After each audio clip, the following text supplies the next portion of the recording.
శ్రీకాకుళం రామాలయంలో మరో వివాదం నెలకొంది. అర్చకుడు రామానుజాచార్యుల బదిలీ వివాదం ఒక్కసారిగా రాచుకుంది. పర్ణశాల ఆలయానికి ఆయనను బదిలీ చేసింది ఈవో రమాదేవి. అయితే ఈవో రమాదేవి తీరుపైన అక్కడ అర్చకులు మండిపడుతున్నారు. ఎండోర్మెంట్ కమిషనర్ దృష్టికి ఆలయ అర్చకులు తీసుకెళ్లారు.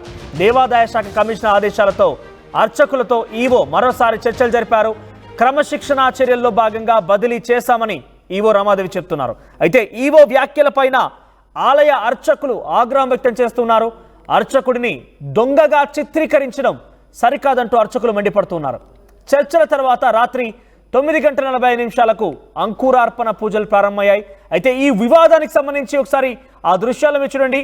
అర్చకులు వర్సెస్ ఈవోగా ఒక వివాదం రాజుకుంది. ఏకంగా ఆలయ పరిసర ప్రాంతాల్లోనే ఈ యొక్క చర్చ జరిగింది. పెద్ద ఎత్తున వివాదం రాజుకుంది.